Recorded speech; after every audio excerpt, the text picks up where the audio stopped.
عام آدمی اگر وہ اللہ کی صفات کا علم رکھتا ہے، اللہ کی توحید کو سمجھتا ہے، اس کے پاس اتنا علم ہے کہ تفہیم القرآن کے اندر جو غلطیاں ہیں، اور وہ عقیدے کی غلطیاں ہیں، چھوٹی موٹی غلطیاں نہیں ہیں، اگر وہ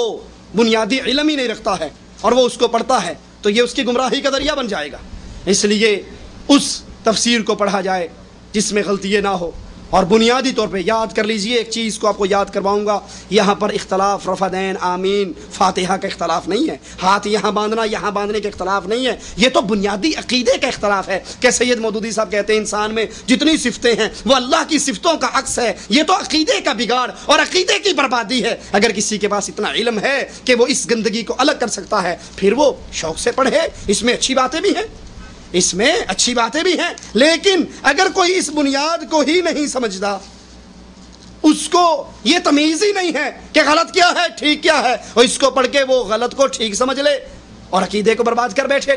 جیسے اللہ کی صفات کا ذکر ہے، عرش کا ذکر ہے، عرش کا انکار کرتے ہیں اور مختلف صفات پر تعویل کرتے ہیں، تو اگر کسی کو یہ علم ہے تو وہ پڑھے، اور جس کو یہ علم نہیں وہ اس سے بچے۔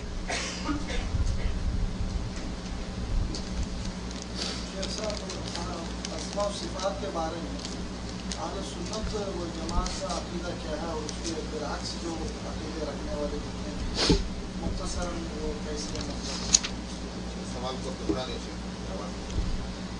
اسماء و صفات کے بارے میں اہل سنت کا کیا عقیدہ ہے اور اس کے مخالف عقیدے رکھتے ہیں ان کے کیا عقیدے ہیں۔ اہل سنت و جماعت کا عقیدہ یہ ہے کہ اللہ کی جتنی صفتوں کا ذکر قرآن میں آیا ہے یا رسول اللہ صلی اللہ علیہ وسلم کی احادیث مبارکہ میں آیا ہے، اہل سنت اس کو من و عین تسلیم کرتے ہیں، جیسے آ گیا ویسے ہی مانتے ہیں، اپنی طرف سے اس کی تعویل نہیں کرتے، اس کی تعطیل نہیں کرتے، انکار نہیں کرتے، اور اس کو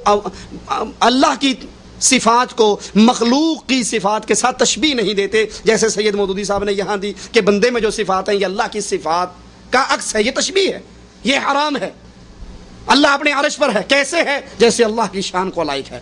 قرآن میں آ گیا اللہ کے عرش کا ذکر، تجری باعیننا، مختلف صفات کا ذکر آتا ہے، حدیث میں آتا ہے ہاتھ کا ذکر ہے، قدم کا ذکر ہے۔ اب جیسے ہے ہم ویسے مانتے ہیں۔ اللہ ہر رات آسمان دنیا پر نزول کرتا ہے، کیسے کرتا ہے؟ جیسے اس کی شان کو لائق ہے، اس کے لیے کوئی تشبیہ نہیں دی جا سکتی، جتنا آ گیا اتنا ہم مان لیتے ہیں۔ اہل سنت کے امام مالک رحمۃ اللہ علیہ فرماتے ہیں کہ اللہ کے عرش پہ مستوی ہونا ہمیں معلوم ہے، اس پر ایمان لانا واجب ہے، اس کے بارے میں سوال کرنا بدعت ہے، اس کی کیفیت مجہول ہے۔ اللہ اپنے عرش پر مستوی ہے، کیسے؟ اس کی مثال ہی کوئی نہیں، کیسے کیسے کہا جائے، اس کی کوئی مانند نہیں، لیس کمثلہ شیء، جیسے اس کی شان کو لائق ہے۔ یہ ہمارے ہاتھ میں تفہیم القرآن ہے، 6 جلد ہے، صفحہ 333 ہے، اس میں قرآن پاک کی ایک آیت کی تفسیر کرتے ہوئے لکھتے ہیں وَجَاءَ رَبُّكَ وَالْمَلَكُ صَفًّا صَفًّا، تو کہتے ہیں جاء ربک، اصل الفاظ ہے جاء ربک، جن کا لفظی ترجمہ ہے تیرا رب آئے گا، لیکن ظاہر ہے اللہ کے ایک جگہ سے دوسری جگہ منتقل ہونے کا کوئی سوال پیدا نہیں ہوتا، یہ اللہ کی صفت کا تعطل کیا جا رہا ہے، اس کا انکار کیا جا رہا ہے کہ نہیں، اللہ تو ایک جگہ سے دوسری جگہ منتقل ہوتا ہی نہیں۔ حدیث بتاتی ہے، رسول اللہ فرماتے ہیں، قرآن کی اسی آیت کی شرح بن جاتی ہے وہ کہ حدیث میں آتا ہے اللہ عز و جل آخری پہر اپنے عرش معلیٰ سے آسمان دنیا پہ نزول کرتا ہے، کیسے؟ ہمیں شریعت نے نہیں بتایا، ہم کھریدتے نہیں ہیں، اس کے پیچھے نہیں لگتے، جتنی بات آ گئی اتنی بات پر ایمان لاتے ہیں۔ اللہ آتا ہے جیسے اس کی شان کو لائق ہے، اس کا انکار نہیں کرتے کہ نہیں وہ تو نہیں آئے گا یہاں، یا ویسے جہاں عرش کا ذکر ہوتا ہے وہاں پر ہم اس کا بھی انکار نہیں کرتے کہ عرش سے مراد جو ہے وہ تخت سلطنت ہے یا کچھ اور اس طرح کی چیز ہے، ہم اس کا انکار بھی نہیں کرتے۔ جس طرح آسمان سے آ گیا، اللہ نے بتا دیا، قرآن میں آ گیا، ہمارا اس پر ایمان ہے۔ تعطیل کرنا بھی ناجائز ہے، تشبیہ دینا بھی ناجائز ہے، اور تعویل کرنا بھی ناجائز ہے۔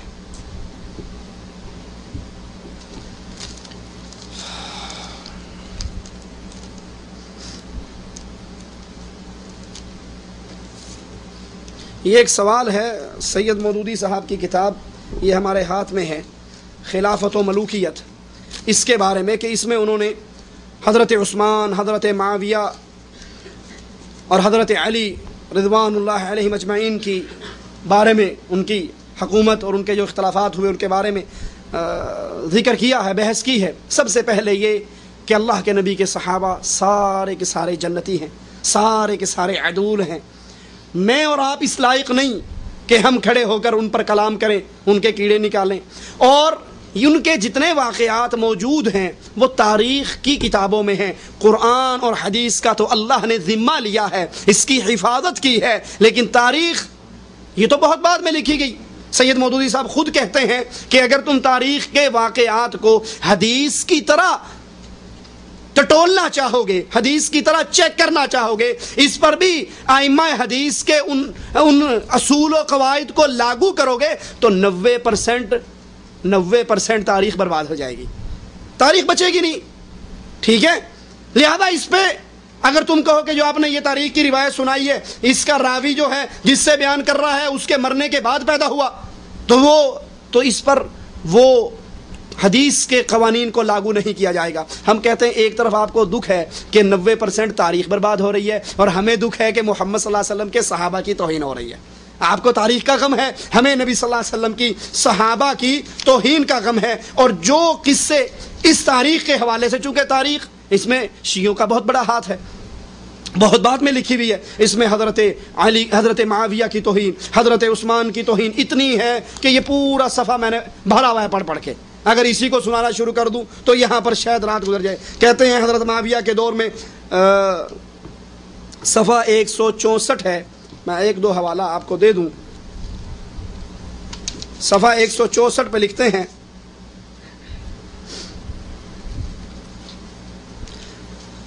حضرت معاویہ کے 4 افعال ایسے ہیں، حضرت حسن بصری فرماتے ہیں حضرت معاویہ کے 4 افعال ایسے ہیں، اگر کوئی شخص ان میں سے کسی ایک کا ارتکاب بھی کرے تو وہ اس کے حق میں مہلک ہے۔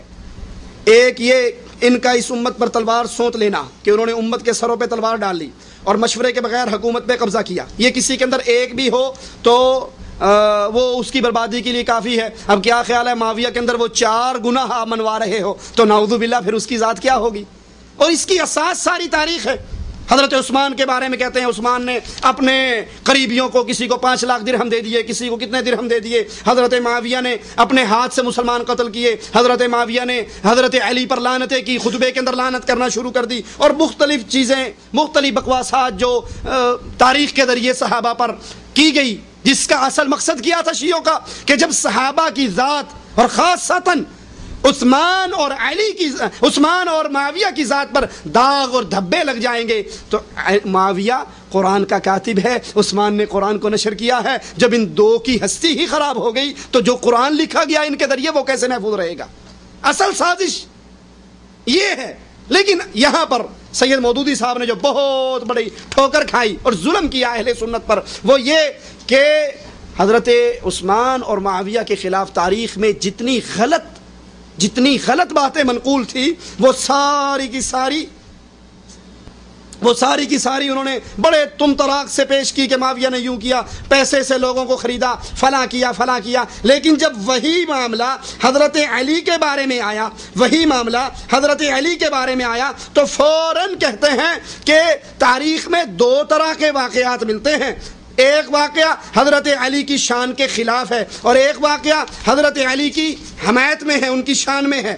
صفحہ 347 پہ لکھتے ہیں جب دونوں طرح کی روایات موجود ہیں اور سند کے ساتھ بیان ہوئی ہیں تو آخر ہم ان روایات کو کیوں نہ ترجیح دیں جو حضرت علی کے مجموعی طرز عمل سے مناسبت رکھتی ہوں، اور خواہ مخواہ وہی روایات کیوں قبول کریں جو ان کی ضد نظر آتی ہوں۔ ہم بھی یہی کہتے ہیں کہ آپ نے علی رضی اللہ عنہ وارضا کے لیے جو پیمانہ مقرر کیا ہے وہ پیمانہ عثمان اور معاویہ کے لیے کیوں نہیں کیا؟